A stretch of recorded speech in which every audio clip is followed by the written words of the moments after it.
ஞாயிறு தியானத்திற்கான வேத பாடங்கள். தியான தலைப்பு: உயிர்த்தெழுந்த கிறிஸ்து, நீங்க உடனிருப்பின் உறுதி. பழைய ஏற்பாட்டு பகுதியாக ஏசாயா 41ஆம் அதிகாரம் வசனங்கள் 8 முதல் 13 முடிய. ஏசாயா 41 வசனங்கள் 8 முதல் 13 முடிய.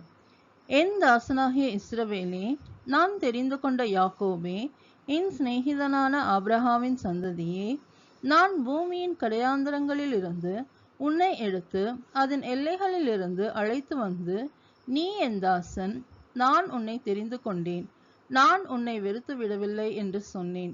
நீ பயப்படாதே, நான் உன்னுடனே இருக்கிறேன், திகையாதே, நான் உன் தேவன், நான் உன்னை பலப்படுத்தி உனக்கு சகாயம் பண்ணுவேன், என் நீதியின் வலது கரத்தினால் உன்னை தாங்குவேன். இதோ, உன் மேல் எரிச்சலாய் இருக்கிற யாவரும் வெட்கி லட்சை அடைவார்கள். உன்னோடே வழக்காடுகிறவர்கள் நாசமாகி ஒன்றுமில்லாமற் போவார்கள். உன்னோடே போராடினவர்களை தேடியும் காணாதிருப்பாய். உன்னோடே யுத்தம் பண்ணின மனுஷர் ஒன்றுமில்லாமல் இல்பொருள் ஆவார்கள்.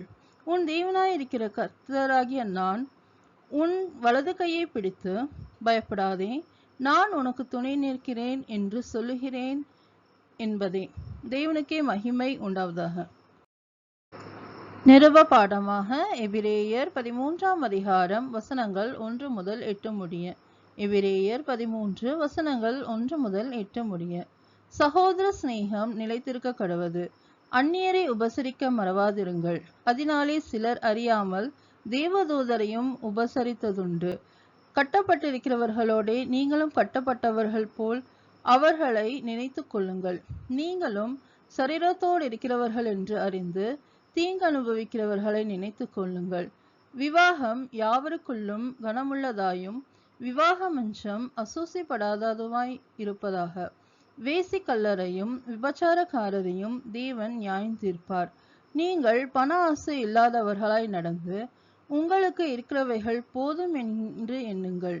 நான் உன்னை விட்டு விலகுவதும் இல்லை, உன்னை கைவிடுவதும் இல்லை என்று அவர் சொல்லி இருக்கிறாரே.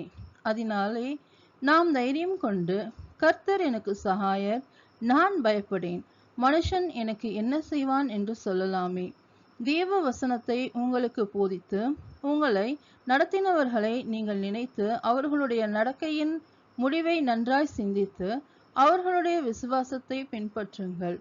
இயேசு கிறிஸ்து நேற்றும் இன்றும் என்றும் மாறாதவராய் இருக்கிறார் என்பதே. தேவனுக்கே மகிமை உண்டாவதாக. சுவிசேஷ பாடமாக மத்தேயு 28ஆம் அதிகாரம் வசனங்கள் 16 முதல் 20 முடிய. மத்தேயு 28 வசனங்கள் 16 முதல் 20 முடிய. 11 சீஷர்களும் கலிலேயாவிலே இயேசு தங்களுக்கு குறித்திருந்த மலைக்கு போனார்கள். அங்கே அவர்கள் அவரை கண்டு பணிந்து கொண்டார்கள். சிலரோ சந்தேகப்பட்டார்கள். அப்பொழுது இயேசு சமீபத்தில் வந்து அவர்களை நோக்கி, வானத்திலும் பூமியிலும் சகல அதிகாரமும் எனக்கு கொடுக்கப்பட்டிருக்கிறது. ஆகையால் நீங்கள் புறப்பட்டு போய் சகல ஜாதிகளையும் சீஷராக்கி, பிதா, குமாரன், பரிசுத்த ஆவியின் நாமத்திலே அவர்களுக்கு ஞானஸ்நானம் கொடுத்து, நான் உங்களுக்கு கட்டளையிட்ட யாவையும் அவர்கள் கைக்கொள்ளும்படி அவர்களுக்கு உபதேசம் பண்ணுங்கள். இதோ, உலகத்தின் முடிவு பரியந்தம் சகல நாட்களிலும் நான் உங்களுடனே கூட இருக்கிறேன் என்றார். ஆமேன். தேவனுக்கே மகிமை உண்டாவதாக. ஞாயிறு தியானத்திற்கான சங்கீதமாக சங்கீதம் 110. சங்கீதம் 110. கர்த்தர் என் ஆண்டவரை நோக்கி, நான் உம்முடைய சத்துருக்களை உமக்கு பாதபடியாக்கி போடும் வரைக்கும் நீர் என்னுடைய வலது பார்சத்தில் உட்காரும் என்றார். கர்த்தர் சியோனிலிருந்து உமது வல்லமையின் செங்கோலை அனுப்புவார். நீர் உம்முடைய சத்துருக்களின் நடுவே ஆளுகை செய்யும். உமது பராக்கிரமத்தின் நாளிலே உம்முடைய ஜனங்கள் மனப்பூர்வமும் பரிசுத்த அலங்காரமும் உள்ளவர்களாயிருப்பார்கள். விடியற்காலத்து கற்பத்தில் பிறக்கும் பணிக்கு சமானமாய் உம்முடைய யௌவன ஜனம் உமக்கு பிறக்கும். நீர் மெல்கிசேதேக்கின் முறைமையின்படி என்றென்றைக்கும் ஆசாரியராய் இருக்கிறீர் என்று கர்த்தர் ஆணையிட்டார். மனம் மாறாமலும் இருப்பார். உம்முடைய வலது பரிசுத்தில் இருக்கிற ஆண்டவர் தமது கோபத்தின் நாளிலே ராஜாக்களை வெட்டுவார். அவர் ஜாதிகளுக்குள் நியாயம் தீர்ப்பார். எல்லா இடங்களையும் பிரேதங்களால் நிரப்புவார். விஸ்தாரமான தேசங்களின் மேல் தலைவர்களாய் இருக்கிறவர்களை நொறுக்கி போடுவார். வழியிலே அவர் நதியில் குடிப்பார். ஆகையால் அவர் தமது தலையை எடுப்பார் என்பதே. தேவனுக்கே மகிமை உண்டாவதாக.